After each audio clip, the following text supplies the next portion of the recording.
Good afternoon, ladies and gentlemen. Welcome to this meeting of Cabinet, Portsmouth City Council. Just the usual things. There's no fire alarm planned. If there is one, it's real. Can you meet by Queen Victoria? We are live streaming, so it means that people coming to speak at the table just in front there, the back of your heads gets filmed. But we try to live stream these meetings, so I hope that's all right with everybody. So let's quickly run through bits and pieces to begin with. So I've got apologies for absence from Councillor Steve Pitt, who is with the Chief Executive doing a meeting trying to resolve the nitrates issue. And Lynn Stagg, I know, is aiming to be here, but she thinks she might be late because she's in a meeting trying to fight through things with COLAS. Can I officially welcome Tom Wood to first meeting of the formal cabinet? Nice to see you, Tom. David. I don't know when I do anything, but can I ask if item 8 is moved to the next one we look at? I was going to do it after item 3. After the record, yep. Yeah, if that's all right, okay folks. with everyone else. On the basis, we've got people here who want to come and talk to us about it, and that seems the polite thing to do. And also on the basis that you're ill, and the sooner that you're back home and in bed, the better. Okay. So, any declarations of interest, colleagues? Darren. I have a personal interest in item 6, which is the houses in multiple occupation SPD, as I live in one. However, I don't think it's a prejudicial interest, as this is a planning document. Excellent. Colleagues, can we quickly run around the room so that people here who are come to the meeting, and also people who might foolishly be watching this on the live stream, have an idea of who everybody is and why they're here. Kelly, do you want to start? Kelly Nash, the Strategy Unit of the City Council. Toby Allen, Planning Policy. Daniel Young, Planning Policy. Tristan Samuels, Director of Regeneration. Julian Pike, Deputy Director of Finance. Sharon Miles Smith, Democratic Services. Charles Van Chasten, Leader of the Council. Rob Wood, Cabinet Member for Children and Families.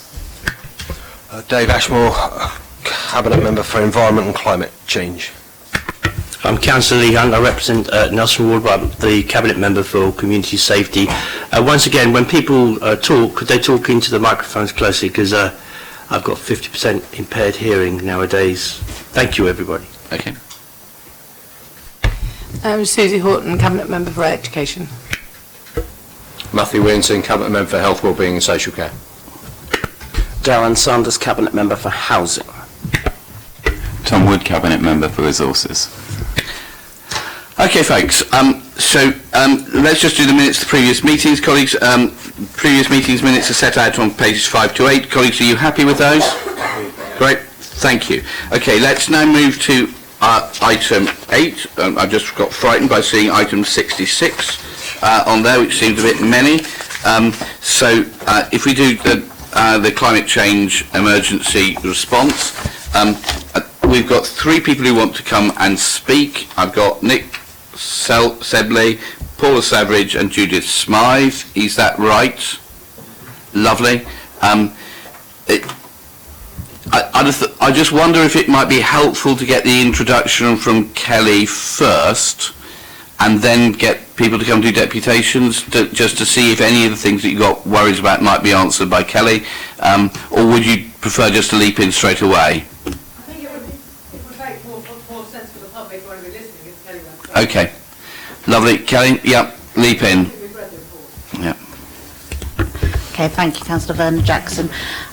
This report comes to Cabinet in response to the notice of motion from March, and what we're trying to do in this report is set out the process by which we will fulfil those responsibilities, and also secure a decision around resourcing for this piece of work.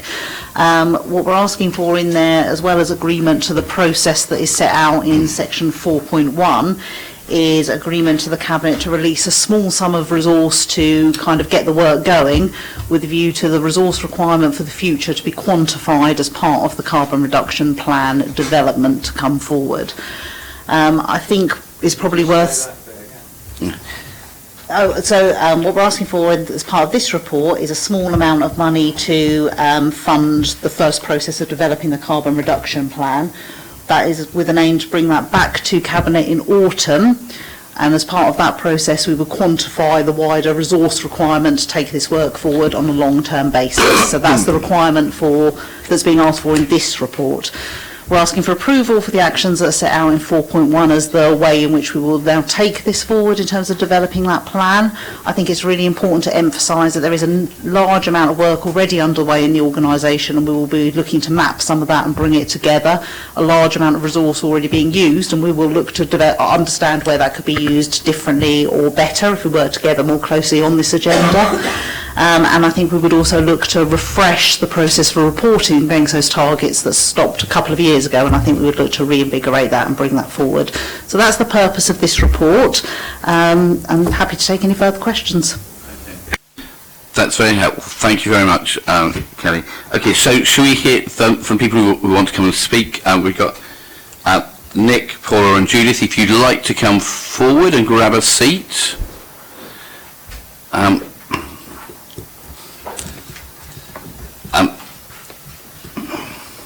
Thank you, Leader. We've decided that Paula Savage will go first, and then Nick Sedley, and then me. That is wonderful. Folks, there's a 6-minute limit on things, but I'm not going to be hugely tough because it's not a very long meeting. But if you get to 35 minutes, I might get stroppy. Just on the basis it's very hot. So Paula, welcome, and the floor is yours. Okay. Hello, can you all hear me? I am sorry, I've got a bit of a chest infection, so I Likewise. don't feel too good. But anyway, hello and good afternoon. Okay, so back in March, the Labour councillors, Stephen Morgan, Judith Smythe, Extinction Rebellion, Claire Udy and myself were the driving force behind the climate emergency motion. I gave a deputation together with others as to why it was imperative that the council declared a climate emergency. You all know that it was a unanimous vote, which is great. What was also great was that Portsmouth was one of the first cities around the UK and therefore encouraged other cities to do the same. So let us now move forward to today, July the 24th, 4 months later, and look at what has been done. I would like to know, on behalf of many others, if you, the council, are doing everything in your power with informed and responsible decision making on the behalf of just under 250,000 people that reside here, not forgetting those that visit, holiday or come to university here. Climate change is obviously going to affect us all, so what exactly have you done so far? Are we as a city doing all that is needed to reduce? Number one, the use of single-use plastic. There is a crowdfunder for a plastic-free larder. Why is this wonderful idea not being backed by the council? I spoke to one of the founders and she informed me that some councillors have personally donated. Also that she is meeting up with Dave Ashmore at some point over the next few weeks. This type of forward-thinking response to the plastic waste issue we face should be having full backing from the council. We need more green initiatives. Are schools, colleges and the university aware of the climate emergency? Have the council set up schemes or any green initiatives with the schools? Penzance has been hailed as UK's first plastic-free community.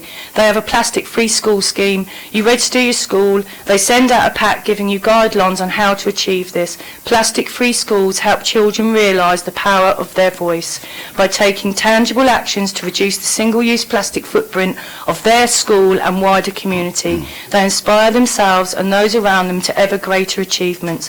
What a great idea. Let's do it here. All schools in Portsmouth can register. Let's get on that plastic-free map. Number two, are you focusing on cycling? Are you working with the Cycle Forum? Let us look at some leading examples. Copenhagen, it is laid out brilliantly for cyclists. very often having a right of way of cars. Budapest has an annual mass bike ride which promotes and encourages cycling around the city. Amsterdam, probably the most famous cycling city in the world, having a flat terrain similar to that of Portsmouth. Most journeys are taken by bicycle. Imagine that. Prague has been working towards being a cycling city since 2003, having a comprehensive network of over 1,000 kilometres of cycling infrastructure. Dublin offers pedicabs, European rickshaws for those that can't cycle. Oxford has cycle paths through the city centre. We need to review with a view to extend and expand our cycle routes throughout the city. Another way to reduce air pollution is finding alternative energy to fossil fuels, solar energy. Have you considered this? Stephen Morgan met up with the leading solar energy company in Australia with a view to start rolling out here, Portsmouth being the first city. This is a perfect way forward. Number 4, are you offering alternative transport? Has the prospect of having electric buses been explored? The park and ride should go from north to east and south, not just west, as not everyone wants to visit Gunwharf. If you look at the city of Dunkirk, all transport is free and there has been a considerable reduction in their pollution levels. There has been money generated from the new parking zones. Are you using that to research and explore new ways to reduce the air pollution caused by traffic around the city? Number 5, what are we doing regarding recycling? Are we recycling enough?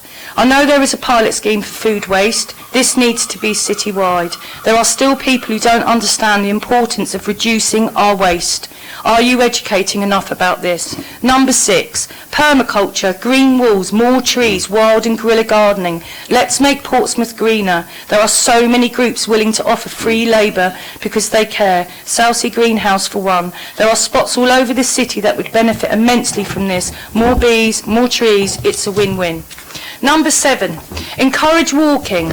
I've been researching living streets where it's a myth that you need your car to shop, work and play.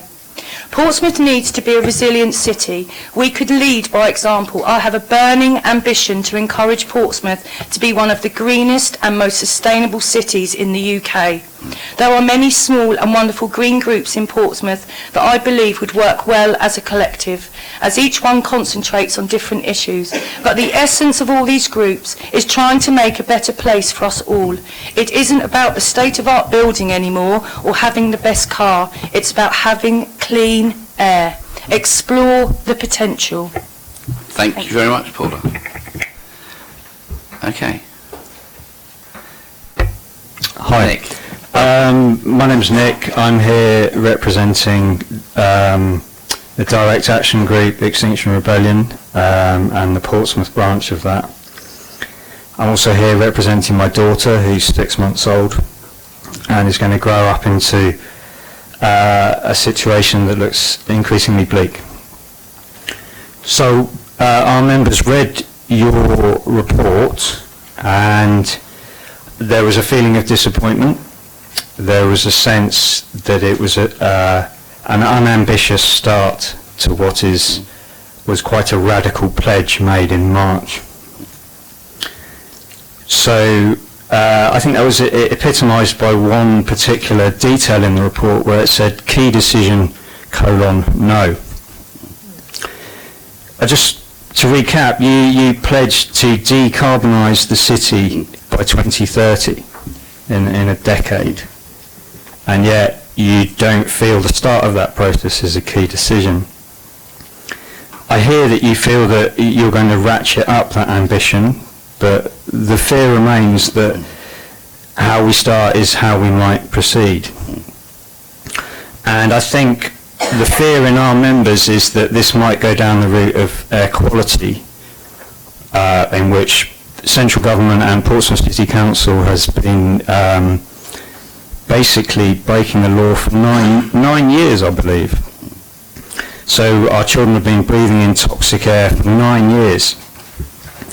And the measures that both central government and Portsmouth City Council have introduced have been very ineffectual and timid in this regard.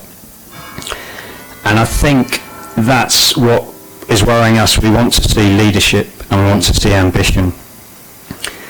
And I know individually you all work very hard, 60-hour weeks. A lot of you have day jobs, and we very much admire and respect the work you do as individuals.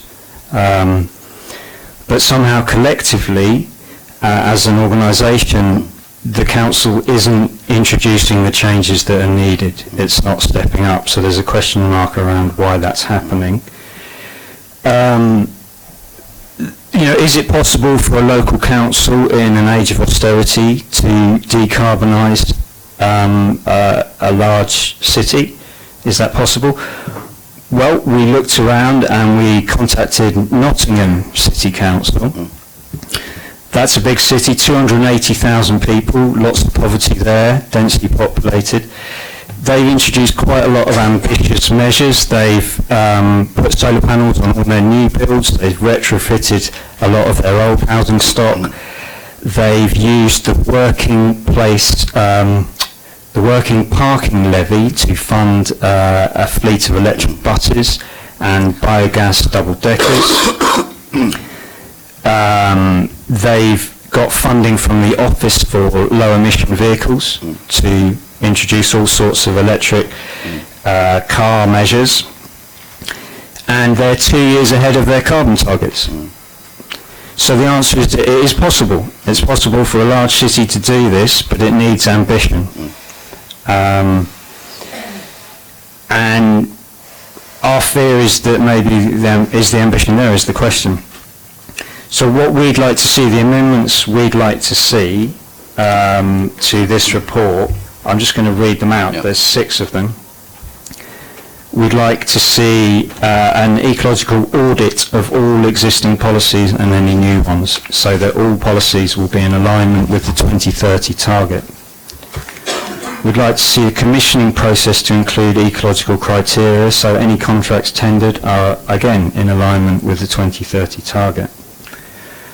We'd like to see the terms of reference for the Climate Change Board to be negotiated with us, the Labour Group and other stakeholders, so there is clarity on how proposals can become policy.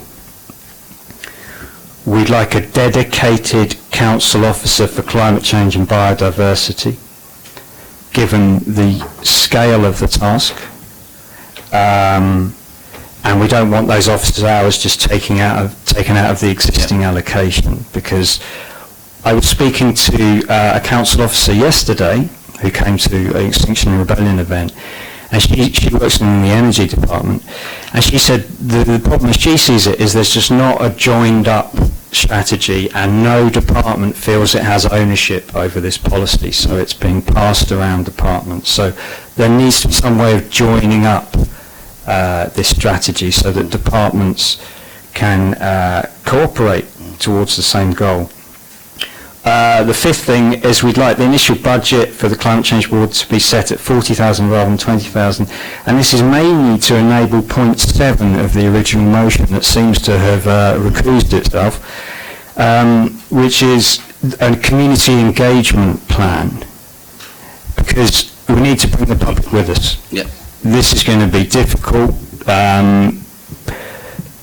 I've been cycling through North End recently. There's hardly any trees in any of the streets and hardly any front gardens. We all know how attached people are to their cars. So we need to sort of level with people about the predicament we're in and how we cannot continue to live in the way we have been living. So we want to kind of get that community engagement plan up and running, and it will help you guys, and we're willing to put in a lot of the labour for that for free, but we'll need to promote those events, and we want to do screenings across the city of David Attenborough's documentary. The last and final point is perhaps the biggest. We'd like a quantified and evidence plan published by the Council for how we reach the 2030 target. Okay, thank you very much for your time. Nick, can I just say, it may be helpful in the discussion, I don't think we have a problem with any of those, and we'd be happy with all of those things. Brilliant. No, it'll be a bit, but it'll include lots of people, but we're very happy to work with anybody and everybody. Brilliant. Okay. Thank you. Judith. I'm following on building on the other 2 absolutely excellent deputations. And this, as you're getting to know my sort of style in this sort of thing, is really to try and make things practical and actionable. So what I have done is to put out a suggestion of how you can amend the paper and get going with some actual actions, as well as the things that you've put in your report, which I have no problems with your report as such, except that it's kind of incredibly limp. And I can see why you might have done it like that, but it doesn't do what I'd hoped we would be doing by now when I put forward the motion that we all agreed. So I'm going to ask Paula to hand these out around the room, please. This is what I'm reading out, and it'll help make sure that Joanna gets one, because she'll need to record it. Okay, so I think your paper is inadequate, and I can understand, Kelly, you didn't have much time to do it, and I know how these things happen, but I don't think it's likely to result in net carbon reduction for much too long. And below, I'm just going to read them out, are some decisions that can be made now, can be made today, to take immediate actions that are offered as additions to the Cabinet paper. Now, I am aware that some of these things are underway, and I'm very happy to listen to you to say this is underway, this is underway, this is underway. But I think if you read what I've put, they're not quite underway nor published enough, and they need to be given a particular push just now. So the first thing is find out, as advocated by the XR group, by Nick, about policies and strategies being enacted at Nottingham City Council and others, and report back by October full council. I mean, I could even estimate the number of days that would take. It's the sort of work I used to do as a consultant, and you'd find somebody to do it. It's easy to do. It's not for me to do, but it's probably about 10 days of somebody's time. Run a citizens' assembly in the lines of the Camden Assembly held recently, involving citizens and businesses and generating ideas for early action locally, as reported in The Guardian day before yesterday. I hope you all were able to see that article. And perhaps you might even think of using the same consultancy that they used to set it up and facilitate it for Portsmouth. Identify a date and venue and invite people during August and hold it in October. And that could be very much part of a wider city engagement plan. Third, in time for all committees and Cabinet in September 2019, require all council reports to include an environmental impact assessment similar to equalities and financial impact statements. We may be kind of sucking it to sea to start with and just kind of working it through, but let's just get started and get that message out across council authorities. Lots of places do that, and indeed I've helped them to do that myself as a consultant in my previous work life. So I know it can be done. 4, agree a set of must-do requirements for all city services and all contractors and partners to include carbon reduction, brackets, alongside safeguarding children and vulnerable adults, good governance, contributing to the city economy, etc., before full council in October. The commissioning guidance that my previous company put out and has gone all over the place has been implemented in many places, and it's very much in line with what the Social Value Act anticipated when that was in. And it's not difficult to do. It's probably only half a side of piece of paper once you boil it down. Incorporate these must-do standards into all contracts and partnership agreements so that no organisation can work for or with the City Council without contributing to carbon reduction. And you should be able to do that by the end of 2019. It's not difficult. Again, people have introduced that sort of thing after a day workshop in the past when I was a consultant. I'm not advertising myself here, I hasten to add, but I'm just saying it can be done, absolutely. And I'm not looking for that sort of work, but I'm telling you it can be done within a day, and with the right people there in a room of about 40 people to agree those, and then there they are. And it's only a single page of paper that's generated, so this is not a huge amount of work. Incorporate the, so that's number 5, incorporating the must-do standards as a preamble to all contracts. And 6, introduce a carbon reduction kite mark and accessible list of approved businesses for local business that's eligible and signs up in return for the free advertising of the scheme provides. And that's similar to the way we do it for the City of Sanctuary in a small way. That's already been started under your leadership, and that's a great initiative, but it's very similar to that, but on a bigger scale. And several children's services authorities do it in order to improve safeguarding to children, particularly those children and vulnerable adults using personal budgets. In other words, they have an approved list of providers who have already been vetted for safety and are then used, and then it avoids any kind of doubt about safeguarding issues if somebody should choose to use a personal budget with another provider. And it's done all over the country.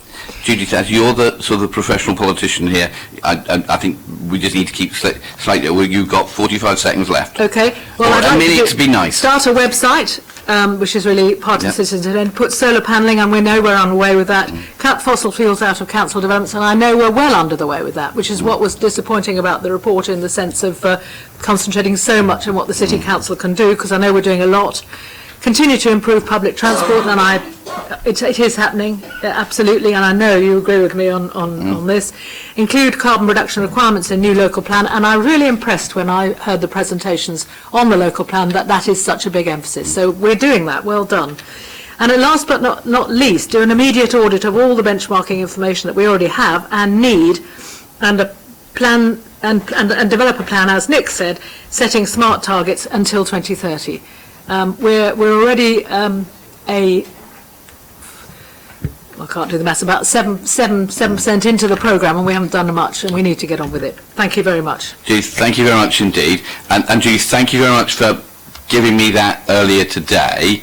It enabled me to go and talk to Chris Ward, who's the Council's Chief Finance Officer, so that he could have a comment, which he's not here, Jules is represented, but if it's helpful, I'll just read his response.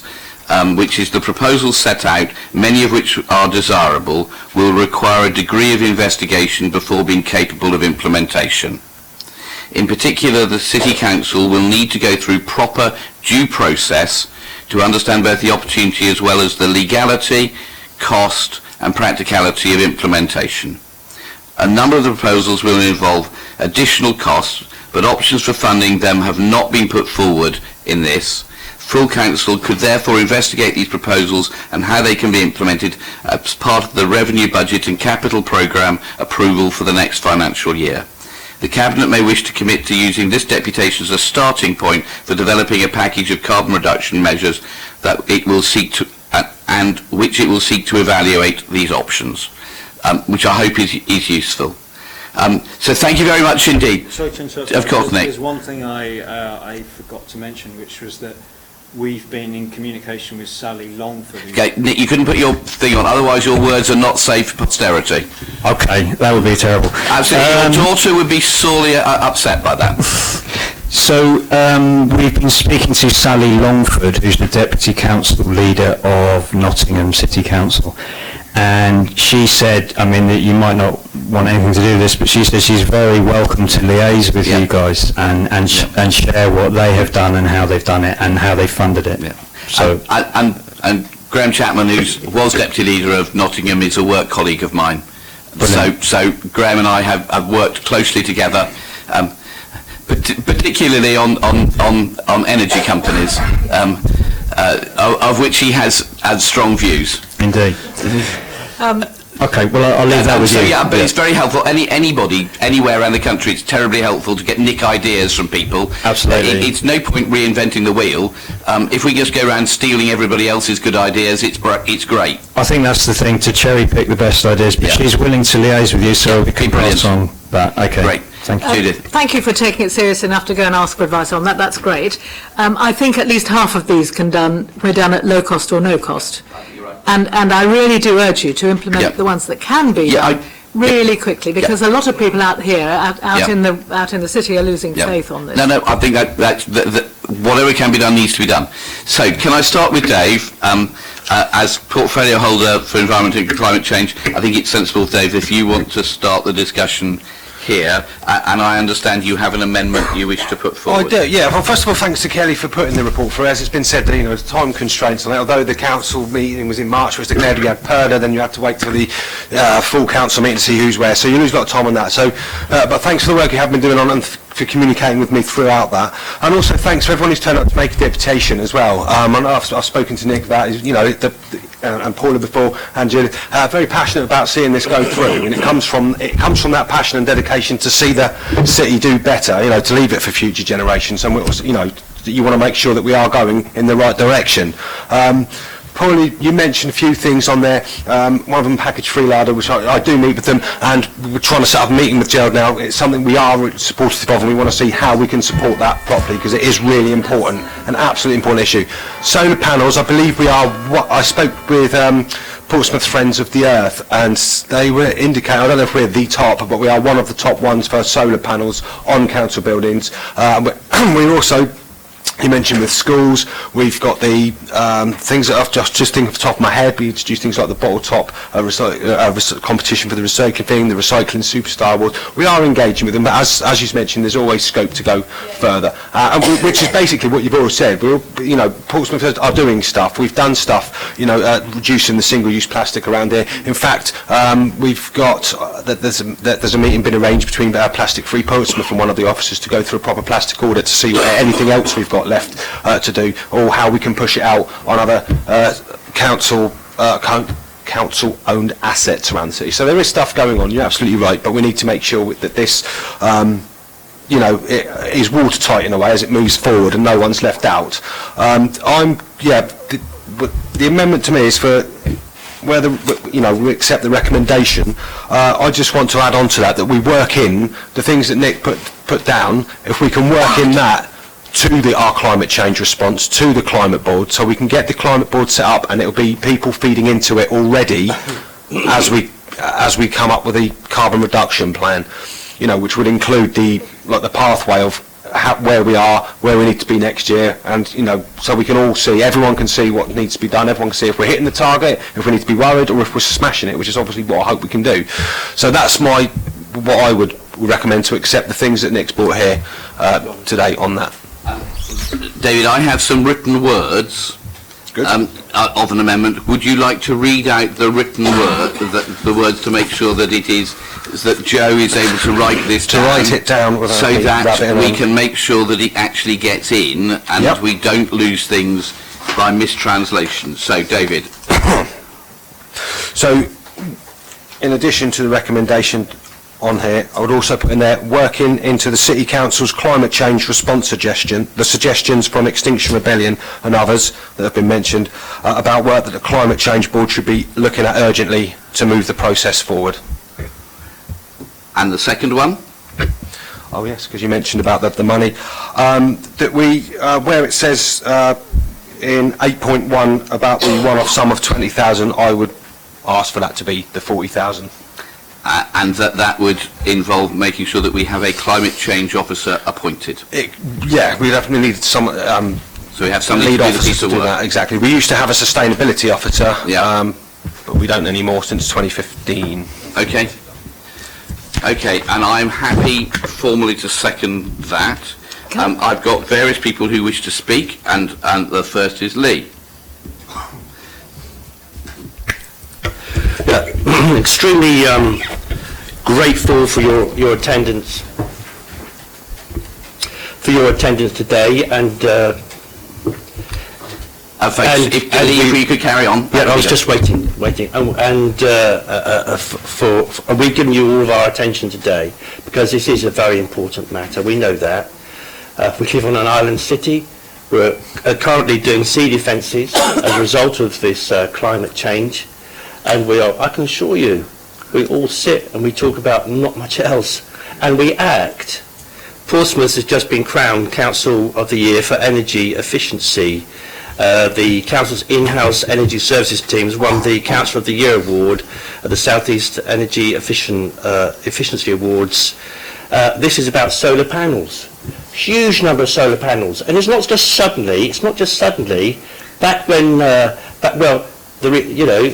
credit has to be given to the officers for a huge amount of work that they are doing. I don't think it's a limp report. I think it's a good report. The officers are working very hard. Only yesterday, in fact, we met with another team of officers about introducing and controlling LED lighting. And so as I say, a huge amount of work is being done and will continue to be done as we incorporate climate change. And indeed, we split the portfolio, so we now have one councillor looking at environment and climate change. A number of people mentioned trees. I am astonished the amount of trees that this city is planting. 50,000 trees have just been planted over on what was it's an irony, I know, but on the former site up at Tip, just over from Tipner, what they call Horsey Country Park now. If you go down Winston Churchill Avenue, as you go back along this street, you will see 20 or 30 trees. You can count them. You can get to the roundabout there on mature trees, and as you go all around the city, you go over to Bransbury Park. There's a massive copse of new trees that were planted when Terry Hall was running the portfolio, the cultural portfolio, around about 10 years ago. They have all grown up. So this city is very good, irrespective of which political administration is doing it. This city is very cognizant of the fact that we're an island city. I like being kicked up the pants. I really do. Can I just... I think the process is you get your say, cabinet members they get their say. But I want to see the officers encouraged, as well as, and us encouraged as well, for the good work that is going on, instead of just absolutely coming along and saying, absolutely, you're doing a terrible job. I don't think we're doing a terrible job. There's some announcements that have been made today as a result of your coming here, which we're very grateful for, and we'll all continue to do that work. But I mean, we need to be encouraged as well. So a lot of good work is going on. The Naked Cycle Ride is a good example. I was under a lot of pressure a few years back to cancel it. I refused to do it because it shows when people go along with no clothes on their cycles, it shows just how vulnerable they are to traffic. And indeed, they're a really good example of how we are approaching these things. So there's a lot of good things in the things that you said today. There are a lot of good things that Council is doing. We know we need to do more.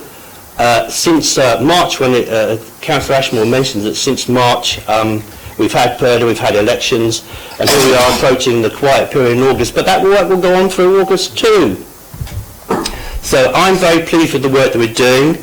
It isn't a limp report, it isn't an adequate report, it's a good report, and I'm very grateful for you doing it, and I look forward to implementing even more of the things that you guys have brought along this afternoon and working with you, because working together is the way we defeat climate change, not working against one another, and I'm very grateful for all the things that you've mentioned this afternoon, and as I say, we're reacting to them. Thank you very much indeed.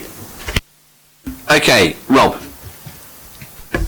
As Cabinet Member for Children and Families, I can empathise immediately. My grandchildren live in the city, they're very young, 2 to 3, and part of the reason I stay on the Cabinet and bother with local politics when I don't have to do this is because I'm trying to walk the walk. So one of the things I want to be clear is we are passionate like you are.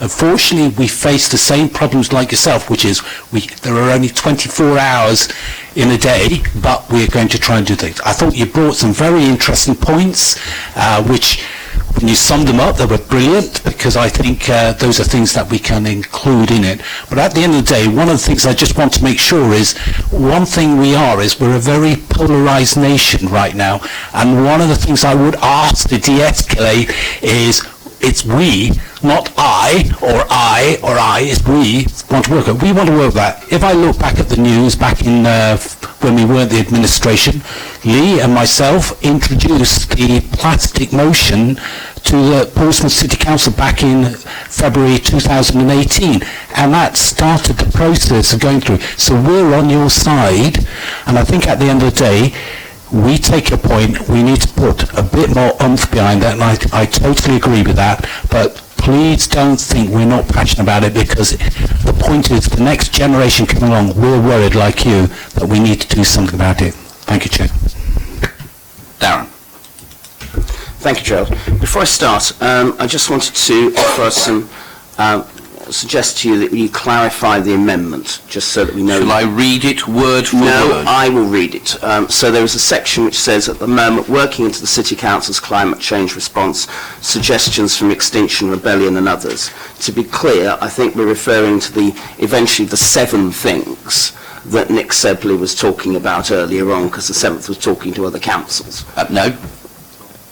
That was the stuff from Extinction Rebellion. It also talks about for others, so it's things that both Paula and Judith have If that's have clear enough, well. but I didn't want the 6 things. The 7 things have been outlined to be. So dropped. those were things from Extinction Rebellion, Darren, and that's why the words Extinction Rebellion are in the amendment. I'm delighted that we're clear on Excellent. these things. All right. So, Susie- no. Okay, so that was my comment. So just a few things, really. Firstly, I've now got, as a result of deputation, I've now got to do a whole raft of other declarations. So I'm a donor to the package free larder, and I'm a member of the Let Pompey, or I'm involved in organisations which are part of the Let Pompey Breathe coalition. Been here, done it, lobbied for improvements in our air quality for 4 years. And I think that the report is okay, but I'm delighted we've included the stuff that Nick has suggested, because I think it's eminently sensible, and it's actually some of the stuff that we're doing. So within the housing portfolio, there's a huge opportunity to actually look at these things. So, for instance, I've already asked officers in future developments to look at environmental impact assessments and everything that we do. I'm told, as the finance officer tells us, who's the person who has to set our budgets, so he's quite important, actually this will take time, this will take money to do. But it's something we have to do. And I would personally have it in every single council policy. Every single council policy, and I'll come back to that in the context of some of the lack of radicality in some of the stuff that Judith has offered earlier on.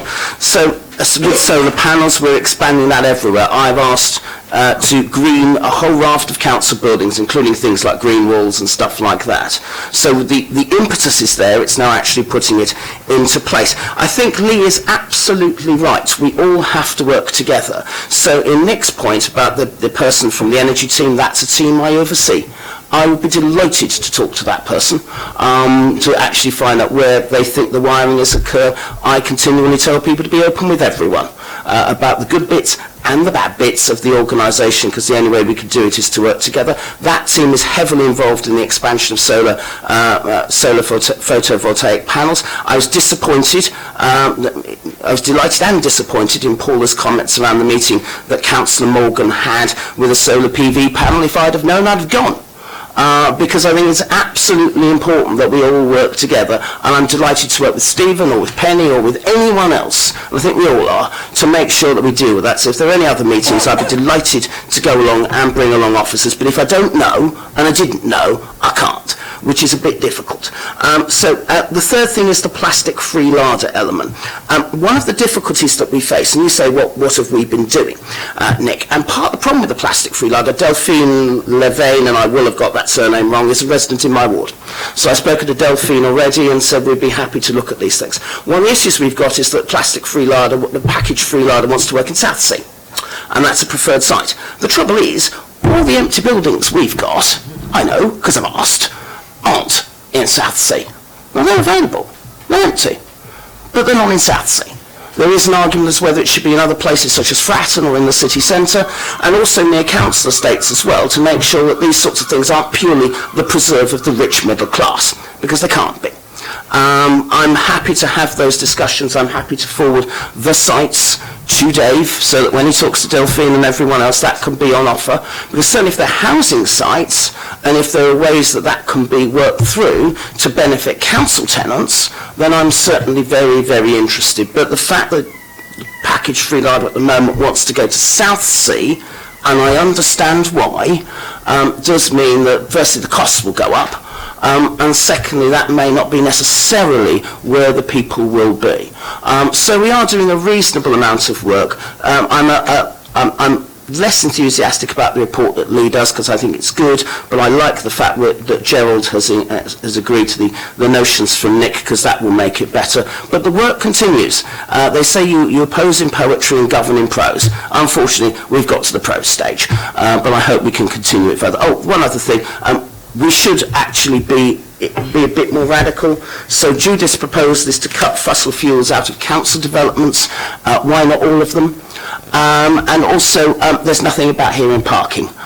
Nick rightly mentions that we're attached to the car. Last week we put forward some plans to explicitly link our parking policy to the air pollution and climate emergency issues. Sadly, that was voted down by other political parties, which puts us in a bit of a quandary, really. I hope other parties will change their minds on this and will actually support proposals to link everything that we do, including parking, to the climate emergency. I'm disappointed our Conservative and Labour colleagues did not do that last week. However, I look forward to the sin of repenting and us all working together. Thank you very much.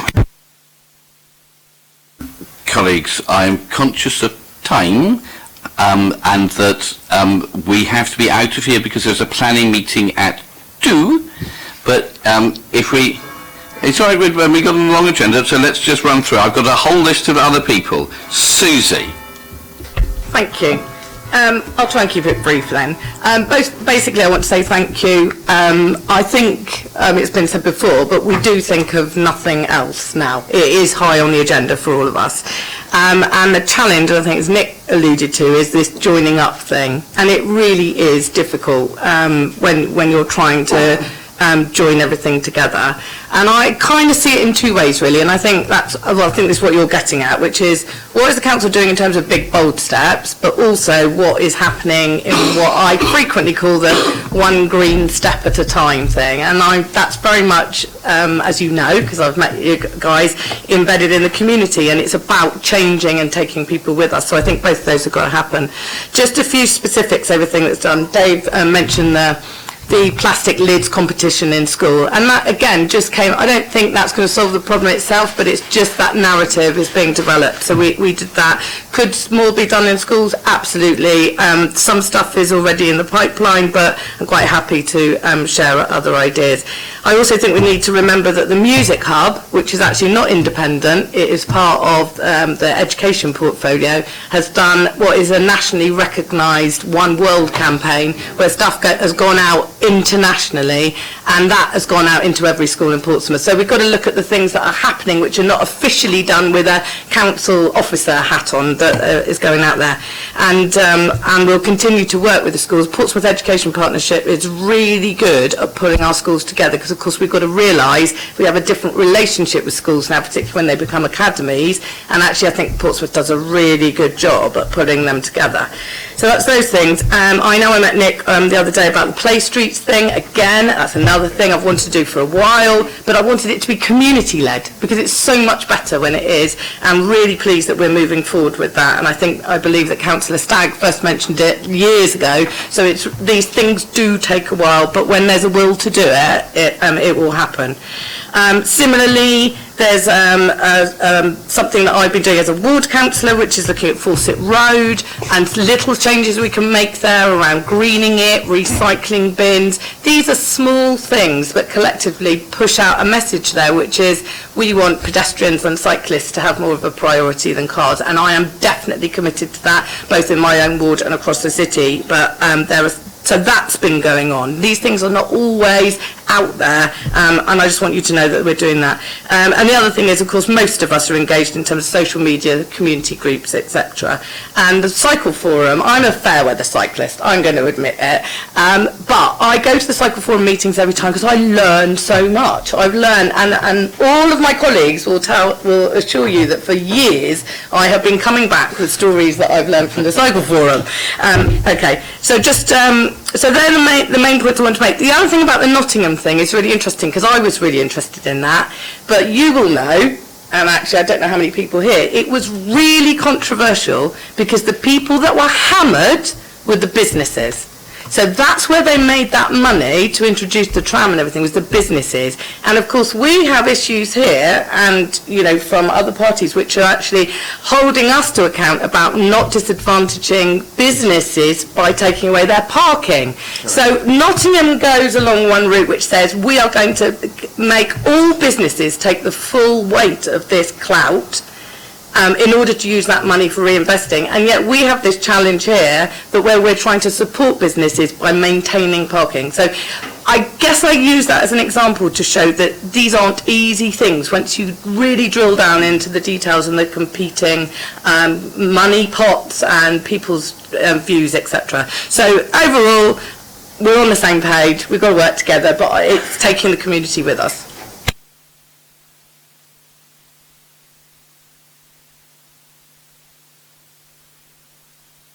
Otherwise, we might be here till 13 for quite some time. I've got. Have a chat with Susie afterwards, if that's all right. I've got two more members of the cabinet who want to talk: Matt and Lynn. Thank you, Gerald, and thank you for the deputies and for the written stuff we've got from you as well. I'm going to start off with cycling, which is no surprise as the Vice Chair of the Portsmouth Cycle Forum, so I have obviously a great interest in that. I cycle every day, it's the way I get around the city. I don't drive, and I walk as well as I did to the meeting today. I think the really important thing is that at every point, as colleagues have said, this is at the top of the agenda. Every single conversation we have about things going on in the city, about regeneration in the city, it is all about how we can do things better in terms of walking and cycling. It was interesting about Nottingham. I had heard of that, but we had at the Cycle Forum about 2 years ago, we had someone down from Leicester. And that was a really, really big issue, a really big sea change of how they've done things in Leicester. And I know at that time, I think Lynn might have been at that meeting as well. But some of the learning, as Gerald said, you can get from all over the country. And it isn't just about using one place or another. There is so many things we can do. But it does take time, it does take effort, and it does take input from everyone, and taking everyone with you, because as others have said, if you don't take people with you, you will not succeed. But the other really important thing is what we've been doing in terms of thinking about this. Now, so often the climate rebellion thing, I think I said this at the council meeting in March, it becomes an abstract. It just becomes about cleaner air, it becomes about we've got sea level rises, it becomes about we're doing this. But what is the actual outcome? Of course, the outcome is about people. So it's about people's health and people being healthy and having good well-being. So from the public health side, which I'm responsible for, I've really been pushing the fact that we humanise the whole climate emergency situation. We humanise the whole thing around air pollution. We humanise it all about to do with healthy environments, by actually making it very clear that what this is about ultimately is about people. It's about our environment and people's interaction with their environment. It isn't just something that exists in and of itself. So the fact is, if you encourage people to get out walking and cycling, and people do that more, they are healthier, that is better for them, it's better for the people around them, it's better for people in the city. In terms of people's well-being, if you think about people who have to use the car, we want as few people to use it as possible. There are people who have to. If you reduce congestion in the city and therefore you have less cars on the road, the people who do have to go around in their cars, they have a better well-being because in fact they can get around, there's less stress involved. So there's a huge amount of ways that this impacts on individuals. So that on that, and one of the things we're looking to do as well, talking of people and the interaction, is health impact assessments. So about the way that council policies, council decisions impact on people's health. So we talked about the environmental impact assessments, but we're also looking at health impact assessments. That's at very early stages at the moment, but that's what we're doing. And this will all fit in, because I think if you include that about people's health, it all comes in with improving environment. You would very often see, if you have an environmental impact assessment, a health impact assessment, you would often see the same kind of things come out, because you would see about the fact that things that are good for the environment are also good for people's health. So that's the way we're looking. I really, and thank you, Nick, for your suggestions, and I mean, as Joel said, I've got no issue with any of those. I think it's really good and clear. We have to get this right, because if we don't get this right, we've got massive opportunities now. We've got with the regeneration of the city, of different parts of the city, we have huge ability to make a change that will last. So we have to get this right. So it's really good being around, and as I say, with colleagues, it is something that we are on all the time and are pushing to get the very best results for the people of the city. Thanks. Lynn. When I was teaching, we had an advisor who always used to talk about the WHAM factor, winning hearts and minds. And I think that is a very important point, as a lot of people have said here. But it's not just about ourselves, it's also about the general public. I'm passionate about reducing the number of vehicles on our roads because it's not just nitrogen dioxide that comes out of exhaust, it's CO2 as well. And that is a major contributory factor to global warming. So we have more vehicles on our roads than our roads can cope with. We have congestion everywhere. We have, and come to what Dan said about parking, trying to get the message across to people that there is only enough room to park as many cars as there is space outside your house. And if you only got space for one car, that is all that's really available, you know. And I can't turn around and say you can only buy one car, but people have got to start to think about what they're doing to our environment, including global warming. Judith, and I apologise for not being here earlier. I actually had a meeting with Colas, right, trying to sort out lots of things there. So that's why I'm late. Judith, you said about continuing to improve public transport. I'd love to do that. We have a major problem. I'm doing my best. We're dealing with private companies, and we have a catch-22 situation where not enough people are using the buses, therefore they are not economically viable. We supported, I found some money to subsidise an additional route from Tippener to a section of the number 17 bus which had been taken out. And I got figures from First to find out how many passengers there were, just over 14,000 passengers for that section of the road over a whole year. Sad though I am, I went through all their timetables and I counted up every single journey that had been made by that bus for a whole year. Divided the 14,000, I came out to 1.7 passengers per journey. Now nobody can actually carry on a service if you only get that many people paying. And of course a lot of those actually were concessionary bus travellers. So so we've actually got to try and get people to use the buses more. But I appreciate that if you have got the buses there, because people haven't been using them, you haven't got the buses there to go where you live to where you want to go to. So it's a difficult one. But I've been working with First and Stagecoach, and I'm hoping to go a bit further.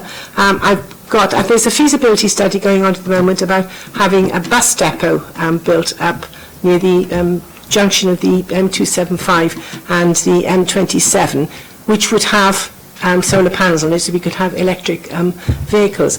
But we've got to have people to run it. So the reason I'm having it there, because at the moment most of the First buses come from farms, so you're paying extra money for travelling time, etc., etc. And it's not just, Matt has talked about cycling, and that is very important to improve the safety and accessibility of cycling. But what we need, and what I've been working on with officers, is an integrated transport strategy, because it's everything. We have to have accessibility for cycles, we have to have safe cycling routes, be able to get into the city centre and also across the city. So looking at the main routes for what I call the serious cyclists, what I call lycra man. I'm not trying to offend anybody, but you know, the ones who are really serious about it. And also the quiet routes, maybe going across the city for those who are not as confident. I used to cycle, I used to cycle to school frequently, and I used to get off my bike at Bradford Junction because I was terrified, and wheel my bike and all its books I'd been marking, etc. across. So we have that, and that's something which everybody needs to contribute to. But we've got to try and get people to get out of their cars and cycle, etc., etc. Talking about trees, yes, we planted a lot. When I was Lord Mayor, we planted 480 trees on Baffin's Field, and that was with 280 school children. So there's a lot more than has been put in the last year that went in. Not all of them survived, I have to admit, because they were just little things. But if that sort of thing happens right across the city, more people. I've got a small garden. I've got 9 trees in it, because it's very important to have that greenery, not only for the fact that the roots soak up all the excess water, but they give out oxygen, taking carbon dioxide, but they also intercept the rainfall. So it's altogether it's wonderful having them there. So I'm totally in support. It's a struggle, but I hope we'll get there soon.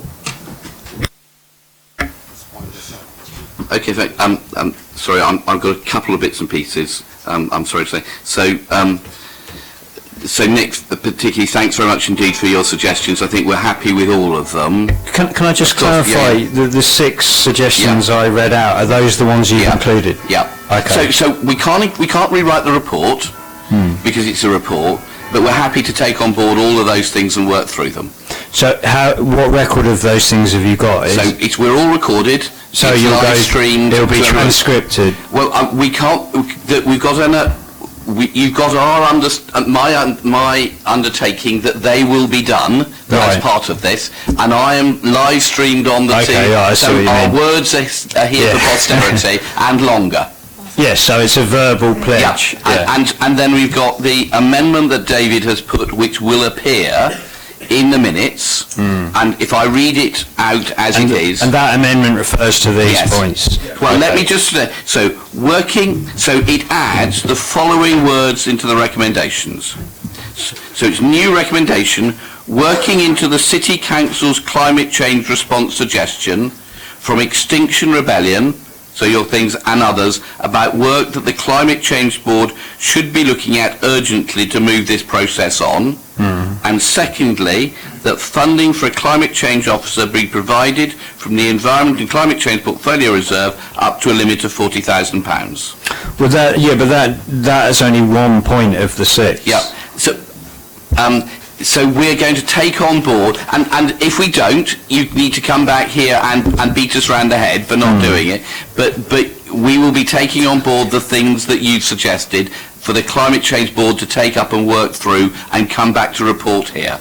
But the things I suggested, just to sort of persist here, is, for example, the ecological audit of all existing policies. That's something not for the Climate Change Board, but for you. Well, no, see, I'm expecting the Climate Change Board to put that in as a key recommendation of work that the Council should be doing, and there is a process thing that we need to do in due process. So these are things that the Climate Process Board needs to take on board and then recommend back to us for us to take the decision, because the Climate Change Board is not legally allowed to make those decisions. We are, but if we're going to treat the Climate Change Board with respect, we need to give it work to do and not just cut its knees from it. So bear with us, Nick. But why can't you simply put this amend your report here now and put these things into your recommendations for you to do as a council? Why does it have to go to the Climate Change Board? Which one of the points of the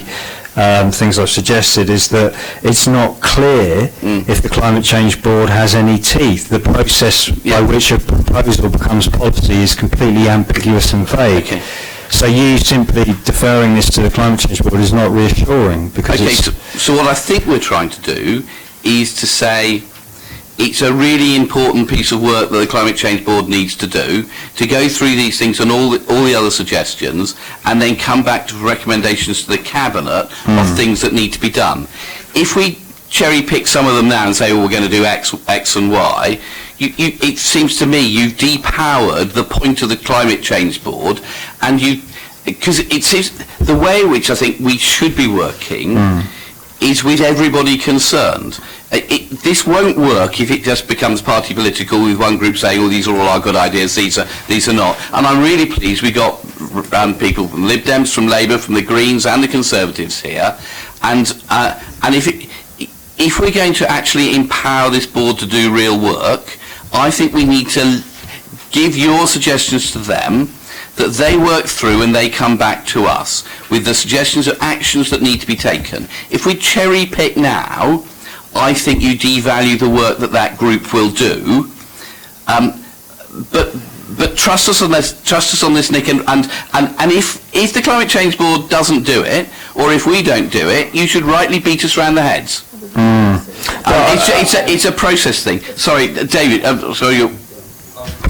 If I just say, the 6 points that you made, if we just confirm, yes, they will be going ahead. Yes, because we're in support of them, but we need to work through the detail of it, and we have to make sure that we've got it through a legal process and a financial process to make sure that we're okay and we're not going to get challenged. I do understand that, Gerald, but I was just assuming that the initial process of working through that would be to adopt them and then go away and get your council officers to investigate the feasibility. I don't understand why you have to put that through the climate change. Because you need to do the feasibility fit before you adopt them to make sure that they're feasible. So it's just it's a process thing that we need to go through, because we have to do it through due process. Otherwise it won't happen, and we all want it to happen. Well, we will extend the benefit of the doubt to you. And if we don't do it, Nick, beat us round the heads. Okay. Okay, so Judith, quickly, and then we need to really move on. I want to say, and I'm really pleased to hear everything you're doing, and it gave the public an opportunity to hear it, and I applaud all that work. No time in my submission did I suggest that you weren't doing the right things. I merely wanted to help you get it on further. Certainly 3, 4 and 5 are probably not things on my list, are probably not things that the Climate Board needs to look at. They're administrative things that are done in many, many councils, and I really would like those to be done. They're low-cost things to do. It would, I can only cost this out how I would have done as a consultant, but it would be about one day's work. Yep, so one is it we need approval. So these Judith, don't need to go through the Climate Board. So Judith, we'll work through them all. Some of them there are some legal. Being seen as others, incidentally. This is that important. No, some of them though, Judith, had some legal issues with them that we have to be aware of. So the bits that I think is really important is that we find ways of working this through quickly. Legal issues. Well, the advice I have is that there are with some of them. So I want to make sure that we move this forward quickly, we get this work done and we get stuff implemented, because just talking doesn't get us anywhere. We have to make sure we take actions. The bits that I'm slightly bemused about, and I don't understand or know, is people have said we need to start doing solar panels. Actually, the council's already put in 22,000 solar panels. Okay, there need to be more, but I'm worried. The bit that worries me is I'm the only house on my street with solar panels. So why is it that only one house on my street's got solar panels? Exactly. Yeah. So the council's done what it can do on its buildings, but there are an awful lot of private buildings, and why is that not happening? But we've been told we can't have the one house because the aspect is completely wrong. Okay. Oh, I don't know. I'm getting free energy from mine. The other things I don't understand is we've got the park and ride, but every year for the last 4 years, fewer and fewer people use it, and I don't understand why. And clearly we need to think of what it does and why it does it, because it means it's a huge subsidy going into it that could go into other bus routes, but we're pouring money into that, and yet fewer and fewer people are using the park and ride, even though it's really cheap. Lynn, Matt and I met with the Cycle Forum last week. Really interesting things, and Lynn and I have talked about some of their ideas today, and there's lots of stuff we can do from that. And then we did the change, gave black wheelie bins to everybody last year, and our recycling increased, and the amount of rubbish went down, even though people are able to put the same amount of rubbish. We don't understand where that rubbish has gone, because tons have just disappeared out of the waste stream, which is really bizarre, and we don't understand. So there's lots and lots of stuff we need to be doing. And we've written to the government to ask them to do free bus passes for everybody. They seem deeply uninterested, but I'm sure we'll be able to take that up and get Penny to be able to sort that. So I think there's lots of stuff we can do. I think this is a really important piece of work, and I look forward to having lots of reports back. Nick, I think one of the things you did was about the key decision that says no. I think that's a really good point. It's an administrative phrase about whether things have to appear on a legal document called the forward plan or not. But you'd only know that if you're a council democratic services officer and not a real person. And therefore we need to think of a way, no, not that Joe isn't a real person, but it's a hugely important point, because we don't explain that to anybody. And that gives completely wrong impression of what's on there. And it's not just this, it's lots of other stuff. Well, we looked that up and it said that a key decision was a decision that wouldn't have a significant impact on residents that lived or worked in two or more wards. So that's how you started the process. So even under a technical sort of definition, it doesn't seem very ambitious. But I think it's we interpret it as about where it appears on paperwork. But in terms of how the message that gives out, it's a completely wrong message, and it's really useful for you to have said that. So, folks, I'm really conscious about time. David's got Dave Ashmore did a proposal with an amendment, so that has to go first, which is in front of me. So, first of all, colleagues, are you happy with the amendment proposed by Dave Ashmore? Can I see those in favour, please show? Yes, you do. Okay, that's unanimous. With that amended, are you happy with the proposals in the report? Agreed. Can I see those in favour? Thank you. Okay, now we've got masses of work to do. Kelly, I hope you've not booked any holiday. But thank you very much indeed for everybody for coming. We've got lots of other things on the agenda. Stay if you'd like. You'll be more than welcome. May I be dismissed? You may go home. From the meeting, not my post. Yes. Thank you. A, to go and get better, and B, to look after your children. Okay, let's quickly run through the rest. Gerald? Yeah, sorry. I haven't declared... Any interest? No interest. Lovely. But I Good thought to I'd see. better do it, yeah. Okay. Appointments to outside bodies. Ladies and gentlemen, we need to find somebody who wants to go on the crematorium board. It means you get a discount for your funeral. No, that's not true, sorry. And in reality, I'm terribly sorry, I'm looking for a car driver because the meetings are all over the place, and Dave Ashmore's the other person and doesn't drive. And they are held in Gosport, Fareham and Havant. All right then. So it could be... You don't like the job. Lynn, were you bidding? No. Excellent. So shall we appoint Lynn? All right. Far too close to it. So Lee, you're happy to do that as the second person, but you'll do it. Okay. Thank you very much indeed. Can we now go to the local plan Tipner consultation response and way forward? Toby. Right, well, I think we should probably start, Toby, by saying this is probably your last cabinet meeting. Yes. With us, and we should record our thanks to you for your work. Well, and thank you wish very you much. well in future elsewhere. Thank you. I'll go through the report as quickly as I can, but there's a lot of material here, so I hope I'll get the balance right.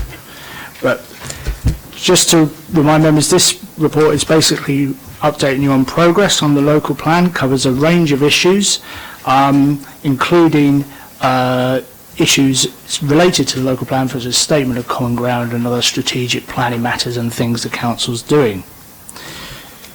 I'll go through the report in order, but basically the report starts with placing things in context, that there is a statutory requirement for the council to produce a local plan, and the government sets a certain number of parameters with which we are expected to respond, including a new standard methodology for housing need, and the report sets out a table on Section 3, which details the current government expectations and what we try to address in terms of housing need compared to recent delivery and past targets. So that's all set out there. This report really then moves on and looks at the story of this, is about the actions the council has taken, though, in the light of those development needs, to establish what is deliverable, to establish what is sustainable development, and what is the correct approach in the local plan, given other land requirements, given other issues such as infrastructure and environmental constraints, which members are fully aware of. Earlier this year, members approved the publication of 2 concurrent consultations to develop our work on the local plan. The first of which was a consultation on the future of Tipner, and really expanding upon a point that has not been raised before in any significant way with the public and with other bodies, which is the potential for land reclamation of that site as part of the proposals for regeneration. Because this is a new notion and a new expectation to be raised with the public, this is very much public-facing consultation with staffed exhibitions, very forward-facing on Facebook, our standard consultation response processes and methods of publication and engagement with people. At the same time, there was a local plan technical evidence consultation, more technical in nature, didn't set council policy, but set out where we were on the technical issues on a range of aspects.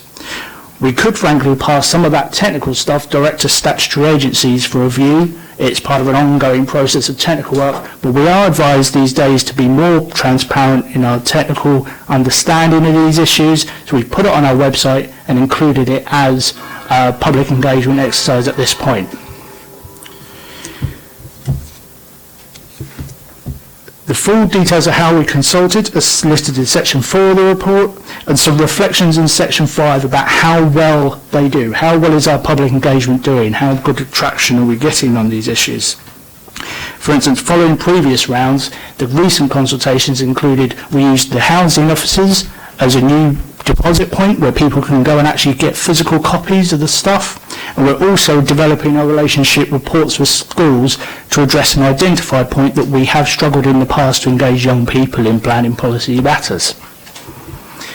KB, I'm really sorry, we're going to have to run quick. Right. Otherwise, our planners will be very upset. Okay. Overall, what I would just say is we had just under 200 responses to this consultation in total. It's not many compared to the population of Portsmouth. We can and will do better as the plan is prepared and goes through next rounds of consultation, and I can explain why in a minute. But what we are mindful of is we are actually in a better place in terms of responses than the previous local plan when that came through. We're actually 50% better in terms of total number of engagement and total number of people who are involved. So I'm not trying to say it's all wonderful, but we are improving and we will continue to improve, and I'll set out reasons why I think we will later. Oh, no, sorry. I must outline just a couple more headlines, forgive me. The summary, the outcomes of the two consultations are set out headlines in the report. Two appendices to the report set out an officer-penned summary of all the responses received. But the third element of it is what we do is we also publish the full responses received from individuals and organisations on our website, personal items redacted of course, but it's all will be there on our website following this meeting so that everyone can see everything that has been said. The local plan is a public process and must be seen to be so. With regards to the, unless members have any particular issues, I won't go through the consultation responses themselves.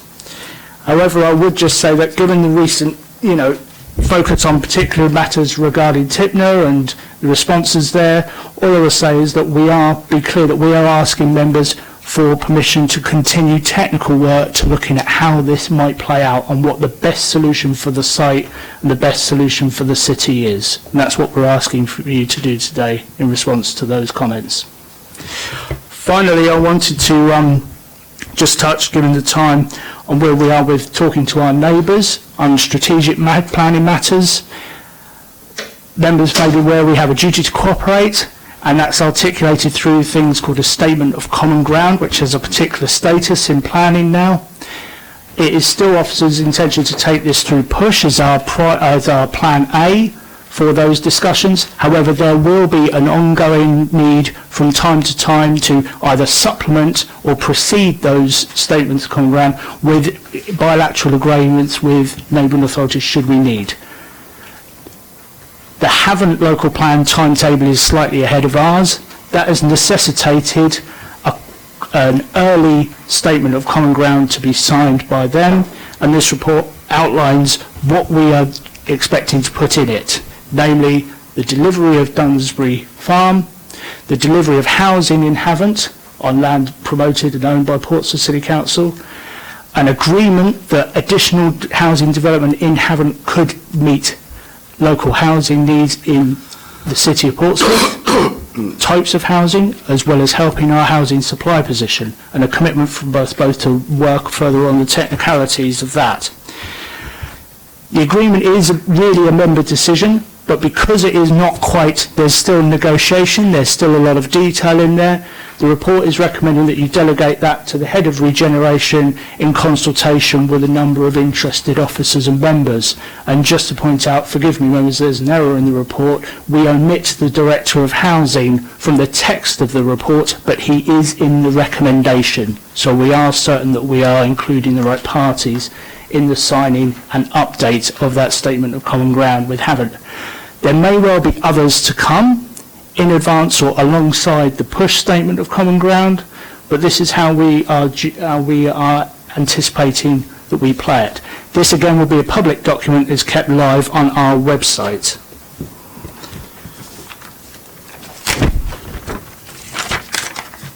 And given time constraints, I think those are the headlines that you need to hear for this report. Okay, Lee. So, okay, I kind of welcome this report, and I'll be honest with everybody here, I do not like the idea of this super peninsula, and I'll say that quite clearly, because, and I've been seeing these plans come for years now. We've seen the bridge connecting the two pieces of land way back, 5-6 years back, it's been coming. I'm really sorry that the Extinction Rebellion people have gone, because this is about, so there's not a conflict, but the government wants us to build, I understand what's going on. We have to show the government that we are serious about building more houses in our city, because that's what they want us to do. But we've been going along at a rate of about 560, 580 units of accommodation a year. They want us to do more. So unless we show them that we're looking at every single piece of land and exploring the possibility of building on that land, we shall come a bit of a cropper. So I note the report, but I also note, and I was glad to meet you guys the other day, last week, I think it was last Wednesday, wasn't it? Flown by. And I saw the concern that you had with me about the sites of special scientific interest, which are bountiful. Chipna Lake is a triple SI. The areas around there, the beaches, the egrets, the sand lizards, the bats, all these other things we saw reported in the newspaper. I was recently about that. So I don't know how we are going to overcome those particular issues. I can't see us ever overcoming them, because they are of such importance that they outweigh the benefit to me of building so intensely, which is what it appears to me to be happening on those pieces of land. You see egrets along there every day. You see skylarks, a huge range of flora and fauna.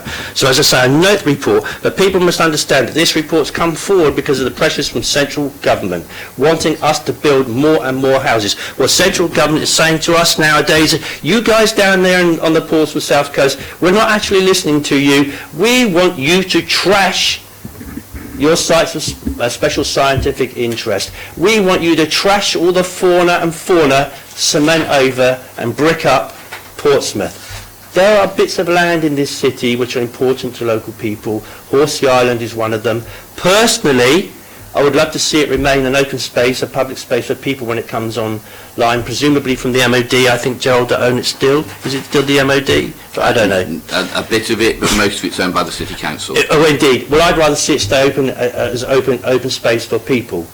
And there will be some development that can come onto it, I know that. But we as a council have to look at its significance for its natural environment, for its flora, for its fauna, and all the natural environment that is there.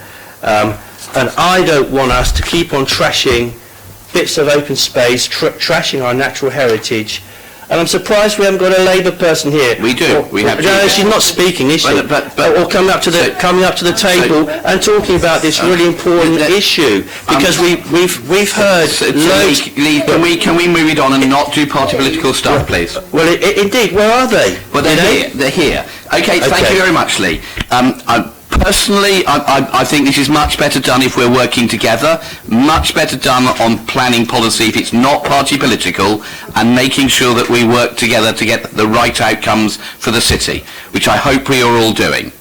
So, Lynn.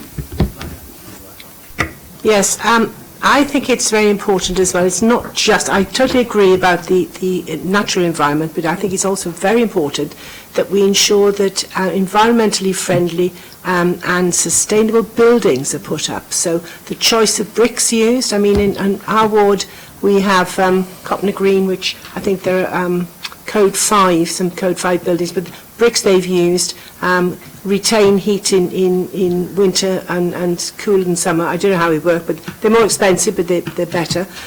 Solar panels, non-gas central heating, because that is a major contributor to air pollution, green walls, etc. So I think if we can put those in without somebody somewhere miles away from Portsmouth turning it down, I think that's very important. It's a chance we've got which we're not going to get again, so it is very important. And the second thing is, in St James's, now John and I talked about this morning, there's always been an access for pedestrians and cyclists through St James's hospital grounds, and I would like to see that being registered as a public right-of-way. It's not too difficult because there's plenty of evidence that has been open for 20 years plus for local residents.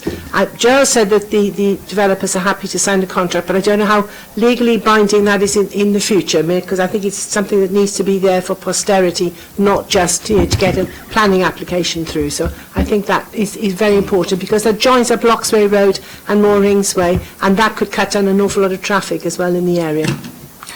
Just for the record, I talked to the developers about the need for that. They haven't given me, they sounded supportive, but they've not offered that in a formal way. But it is a really important cut through to mean that people, particularly on bikes, can avoid the main roads. Okay, Darren? Thank you very much. Just flowing on from what Lee and Lynn has said, coming into the second bit, the second option.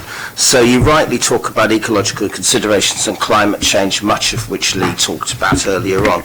With regards to the statement of common ground, it would be useful when actually looking at that to find out exactly how much control we have.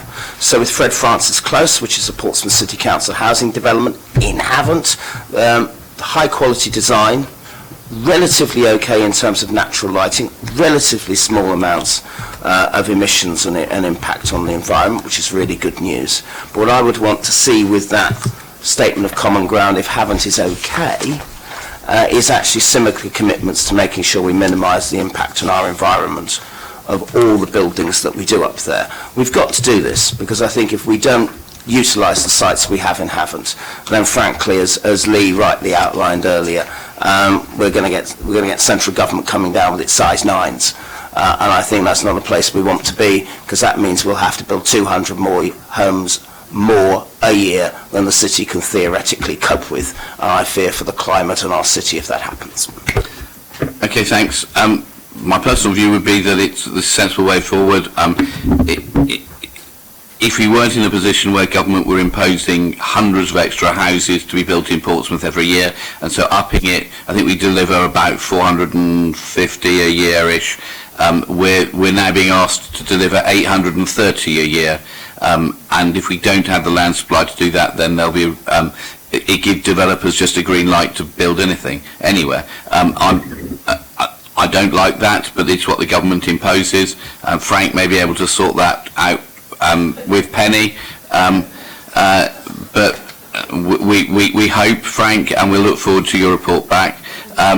But if not, we have to find space for them, and it seems to me either you cram them into the areas that are already developed in the city, or you try to find alternatives. And I might not like the Tipner thing, but it's the better or the least worst option in terms of stopping other places in the city just being crammed full.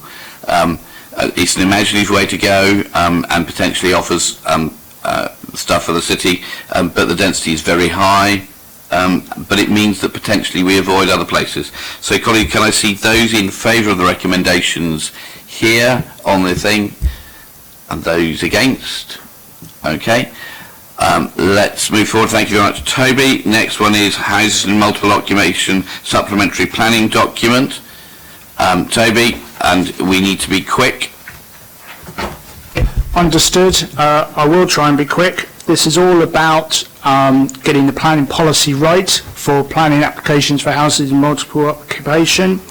We have a job here of balancing the perceived need for this occupation, and there is a need for a certain proportion of this type of occupation within the city, but getting that balance right in certain communities, and the concentration of HMOs has long been an issue for certain parts of the city. Managing that and protecting the living environment for people is all part of it. So we have a supplementary planning document which sets out the rules of the game, how we would approach planning applications as a planning authority for these proposals. Recent inspectors' decisions are telling us a story about what's working and what maybe needs looking at, and the proposals in this report are here to largely generated in response to those lessons learned. So what we're looking at here is being clearer on what your officers, how reports will be framed and how the council will address planning applications, in particular for larger HMOs, especially in areas which already have a high number of HMOs already, and being clear about that. So striking out a blanket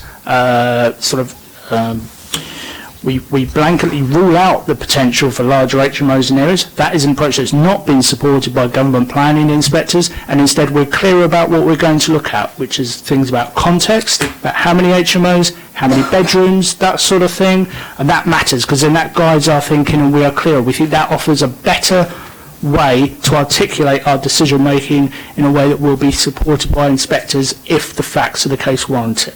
The other main change is we talk about residential amenity. What do we mean by that? We haven't really articulated it before. We have a go at defining it in here. So those two changes there are published. The idea is we're going to publish those amendments for public consultation. We only need to publish these documents for 4 weeks, given their status, but because we're looking at putting it out over the summer holidays, we think it's recommended that we go out for 6 weeks, just to give over that holiday period so that people do have a chance to read and respond to them. So that's what we're proposing to do here. Okay, thank you very much indeed. Darren, and then Tom. Thank you very much. Thank you for this, Toby. I think we have to make sure that renting privately is easier and safer in the city. Too many people on our waiting list do not want to rent privately because they're worried about various things, and if we can't build our way out of the crisis, as we've just discovered through talking about planning. So therefore what we've got to do is to make the private rented sector easier and safer, and if this contributes to that, that's important. I would suggest two things. Firstly, we need to align more our planning and our licensing policies to make sure that where possible they're okay. They're constantly... You okay, Gerald? Yeah, carry on. Okay. They're constantly subject to judicial review. There's just been a whole series of first-tier tribunal results as well as government inspector results, and particularly on things like amenity and stuff like that. And I would want the final report to include the outcomes of those, because on things like communal space, the council has won. On things like amenity, the council has lost. So we need to make sure that it's real, and we need to make sure it's a way that makes people feel comfortable, can get through planning committee, because what we don't want to do is planning committee to say no and us lose £5,000 a time every time it goes to the planning inspector, which seems to happen too often. But also it's around letting people in the area I represent and where Councillor Hunt represents and other parts of the north of the city in particular understand that what they want then meets the reality of the mighty planning inspector, and whether we want that or not, it happens. And so anything that can reduce that is useful, and so I support the document. Okay, thanks. Tom?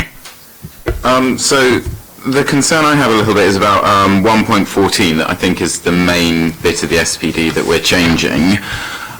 I completely understand that the current wording is not proving particularly effective or going down very well with the planning inspector, but what I don't understand from the document is why we think that this wording will work better, especially since on the surface it does feel like what we're doing is just watering it down and lowering our expectations in line with our current success rather than trying something that will work better. Now, I understand that the way these things works can mean that something that might look that way could help, but it doesn't really explain to me why we think this will be better. I understand why what we have isn't good enough, but how is this going to work? I think it's on the basis that what currently we have doesn't work, and therefore we need Well, to... no, because that's not true, because the latest planning appeal we were successful with, so we're not going from a point of zero where we could change this to absolutely anything and it couldn't possibly be worse. We are going from a place that is not good enough, that needs to be better, but I don't understand why this wording will be better. Okay, Toby? Very briefly, although we may win the odd planning appeal, in terms of inspectors endorse our decision, that the recent appeal you're referring to does not actually endorse, if you like, the approach that was taken. The statement, that 1.14 wording as it currently is, which is, I will paraphrase here, but we rule them out of turn. A planning decision has to show, if you're going to turn something down, you have to demonstrate harm. And that is what we are trying to lead the thinking and the work towards, so that the reports that come to you and your planning committee's decisions are actually addressing the issue of harm, and that is where these criteria are based. So that's where the wording is approaching. So there's clarity for all parties, applicants as well as members, and concerned neighbours and all the rest, that they can see what are we actually looking at and how do we address harm. That is why we think this is a better form of wording, is because it goes to what we think is the heart of actually what is the matter that's being addressed. I hope that helps. So instead of it being a blanket thing, it says we're going to examine each one individually, and it might be that we come up and say there is harm in 100% of cases, but that's because we've looked at them individually and not got a blanket ban, and that's more defendable. Absolutely, you must be seen to be looking at the facts of each one individually. And very briefly, inspectors' decisions aren't binding on following the inspectors, but overall these things tell a story, and the weight of inspectors' decisions over time has led us to this conclusion. Okay, Tom? Yeah, that's very helpful. Thank you. Yeah. Thank you. Susie? I wasn't going to answer Tom's question, but I raised this as well, Tom, when I met Sim, last year sometime, and the way I explained it to myself, to try and put it in layman's terms, was that they needed the space to make the narrative for each individual cases, because when it's binary, you don't have the chance to actually make that case, which I think is what you were saying, but that's the way it helped me understand it. Well, basically I want to say this is really welcome from someone who represents the most densely populated ward in the world. It was so frustrating because actually it was never about not liking HMOs. We need HMOs. I've been a young teacher at one point sharing, we need high quality HMO accommodation, but this really genuinely was about overloading areas where there wasn't enough space to move anyway. And I'm really glad that this gives us the opportunity to look at amenity and quality of accommodation that we can give. So I am really, really grateful. Thank you for this report. Okay, Lee? So this is simply a report that seeks permission to go out to consultation. I'm going to stay open-minded about it, not least because everything we've done so far, developers and planning inspectors between them, seem to have circumnavigated everything that we have tried to do in order to push forward the government's agenda of cramming more and more people into our city, and by subdividing houses that they are achieving that goal again. So I'm very much looking forward to seeing what the responses are from people like the East South Sea Residents Association, who have particular experts around it, and I hope very much that if it does help us to overcome some of the hurdles that be put in our way, then we'll see. But and of course it's got to go to the planning inspector to be approved, hasn't it, even when it gets to the end of that? Is that correct? Or if I may, because it's supplementary planning document, we don't have a public inquiry as such before we can adopt it. We just have to reflect on the responses received. But in effect, really, the real testing of this approach will play out, whatever approach we adopt in future, will play out through that planning decisions, planning appeal decisions and inspectors in that case. Sorry. I know Gerald wants to get to the end of the meeting because of what's coming, but also I want to make sure that we go to all the interested parties. In the north of the city, we still don't know where the HMOs all are, Love Cop is a Facebook page which talks about this. Hundreds of people come on there. Great place to start putting this document. I will try to do that if my colleagues before we don't. So those are places where officers should be going to. Social media platforms, they're all over there. Very simple. You can engage thousands of people because they'll all share Facebook posts and so on. And it's a really good way of getting responses back, which are mightily needed around this particular issue, which we've been fighting for so long. Thank you, Mr. Chairman. Thank you. Rob? Thank you, Toby. I actually support the wording because I think from previously being one of the architects of us going to an HMO rule, it was about making sure you understood both sides of the balance, which is about when a developer comes to the city, he should know the rules very clearly, and likewise, if we want to oppose it, we should know it. But just to... Or Rob, or a she. There are female developers as well. They should know the rules. Sorry. Okay. Thank you for correcting me. Okay. Just want to clarify something. Obviously, the gist of this, and as I understand it, 1.14 that was amended, and then when I go over the page to 1.22, where you've amended it to sort of say the changes in considering the bedroom and the amenity impact it has, and then I've read over the page to find the description of what amenity actually means in this context, and then you refer it back to the impact as proposed as in the context of a mixed balanced community. So I'm assuming what you're saying is it's still the same context, but because we're individually measuring it, we're still deciding whether that context leads to an imbalance in the community.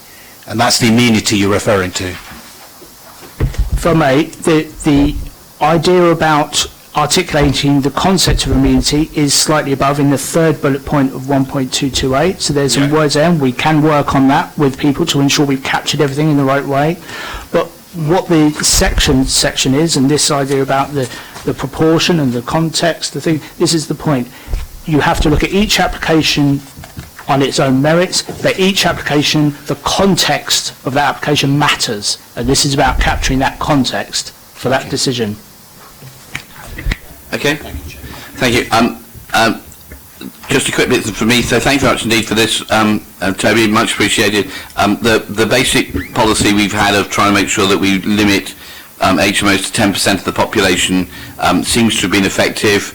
In lots of other council areas around here, there's no such policy, so Fareham haven't gospel. You can just turn your house into an HMO with no planning permission. Here you have to go through a planning process, and we've managed, and it's been extremely successful in stopping those concentrations in some areas. So many thanks for that.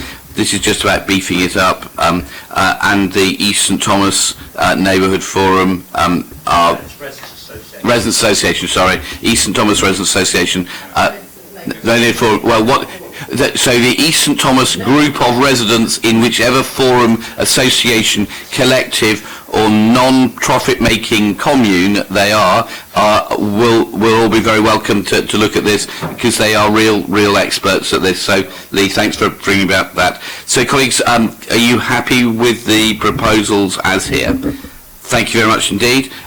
Frank, we look forward to your report on housing numbers and your success there. Lastly, and is on greening the city, and it is slightly bizarre that everybody who wanted to talk about green issues has disappeared, but with Judith's exception, but greening the city. Hi everyone, I'll try and be brief. So this report is essentially an update on the short-term green infrastructure delivery plan that was approved by Cabinet member for PRED last year in November. The plan essentially set out means for delivering short-term greening in Portsmouth over the next year. So this report essentially firstly sets out the value of green infrastructure, so that's trees, parks, cemeteries, and why we want to invest more. So, you know, it's important for health and well-being, but also for climate change, for reducing heat in the environment, reducing flood risk, and for health and well-being as well. It then touches upon the wealth of tree planting that's actually already happening in the city, so other departments and groups around the city. It was important to highlight that. The report goes on to set out what we've done to date. So some of the key points to highlight.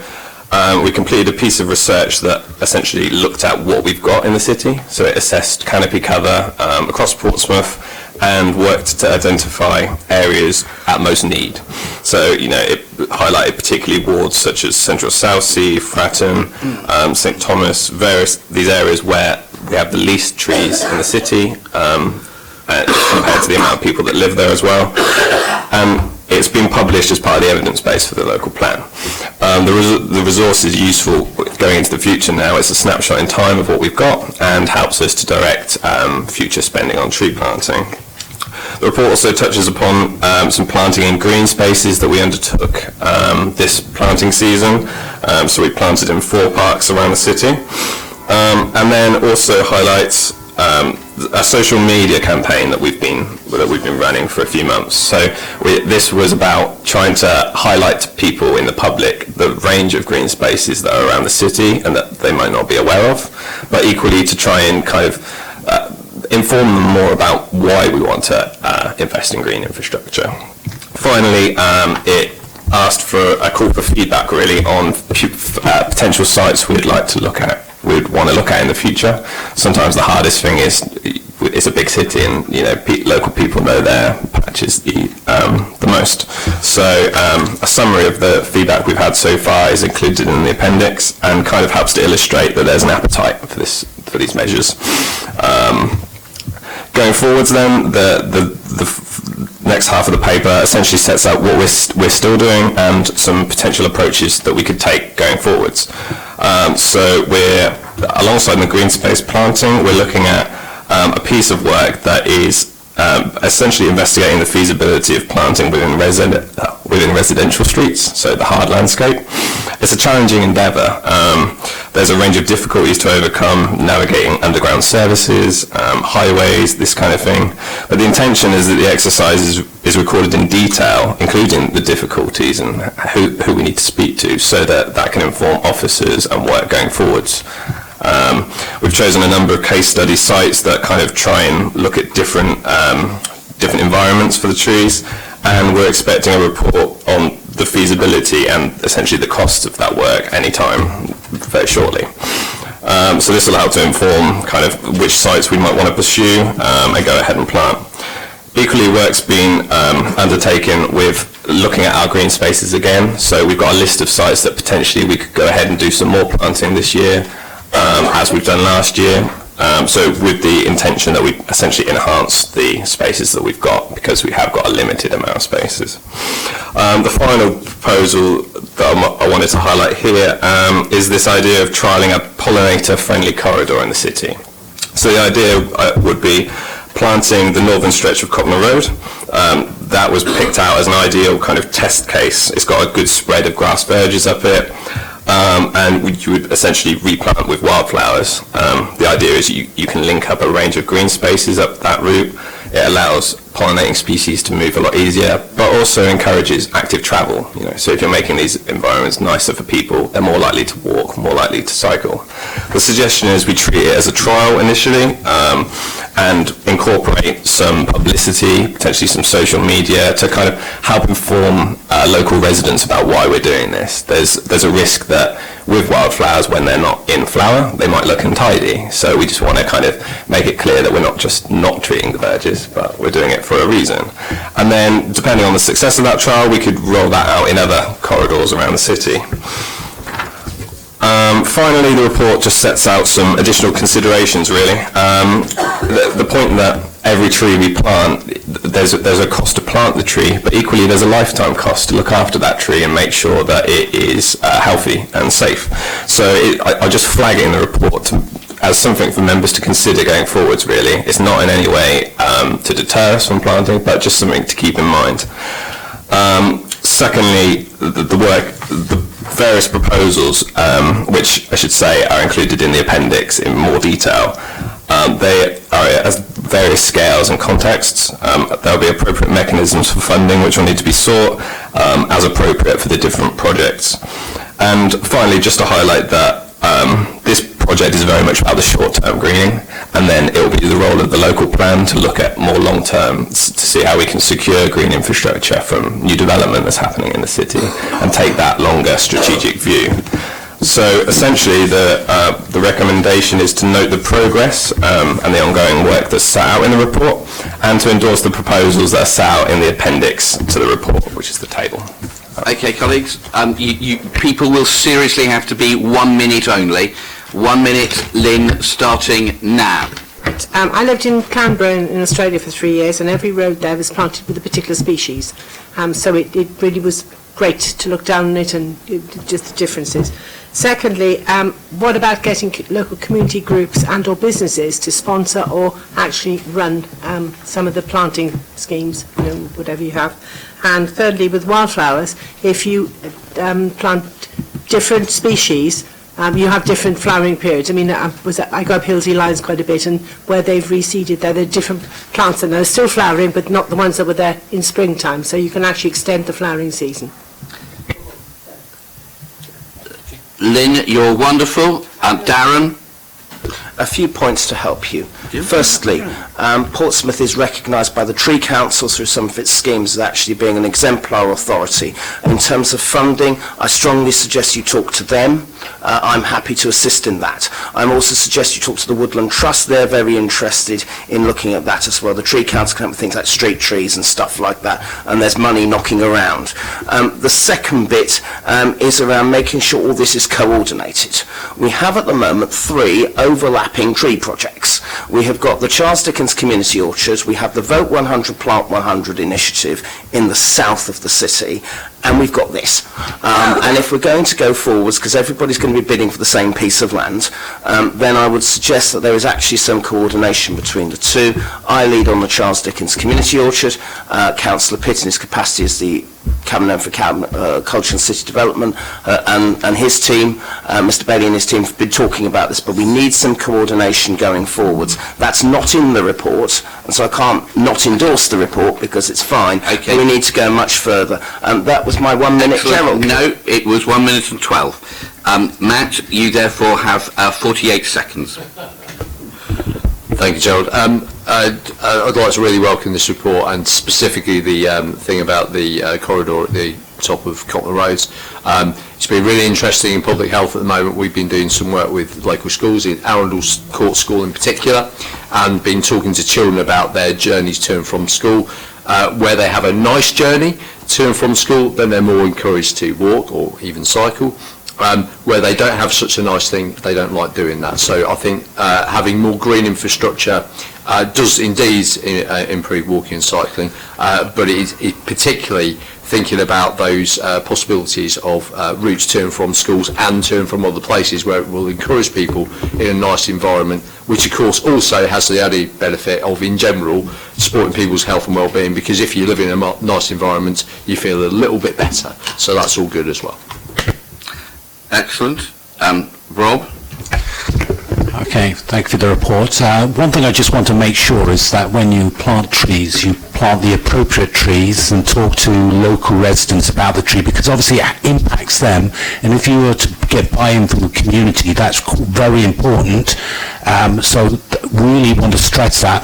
The other thing is I've had a lot of demand from residents who don't really have a chance to plant a tree because they're in a particular area where there is no, if you plant a tree, it's going to cause a lot of damage, etc. And they've asked whether, in fact, we could also, as part of this, sponsor things like plant a tub tree or plant something similar where it's in an urban setting and they want to participate and they want to encourage their youngsters.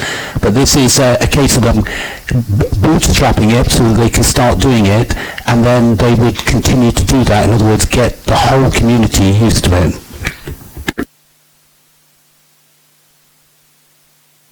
Colleagues, are you happy to endorse the report? Okay, Lee. Yeah, I can assure you that so long as I'm on the council, you'll have a friend in me when it comes to greening up Portsmouth. And I just want to say we've done some really good work around Baffins Pond. We won £60,000 to make Baffins Pond a much better place than it was before, where ducks were dying. I don't know about that so much. We did £30,000 into Hillsea Lines to get the stag beetle conservation going. Got that from the Woodland Trust, I think. So huge, despite what we hear sometimes, this council does a huge amount of work around conservation and about greening up the city, a massive amount of work. One thing I would suggest is you go talk to the Hive as well. So I've been learning about this because there are a great many volunteers. Going back to the trees, no fruit trees on the pavements because people fall over, but otherwise I was sat under a flowering apple the other day in the middle of a pavement. You should have seen the bird life, the blue tits, the moths, the bees, incredible. So more power to your elbow. We want more of this. Thank you very much, Mr. Chairman. Thank you very much indeed. Is everybody happy with the report? Thank you. And actually, that was a really interesting experiment. We have less time. We get on and say it quicker. And therefore, we might keep doing this 1 minute only for all contributors in all cabinet meetings. Thank you.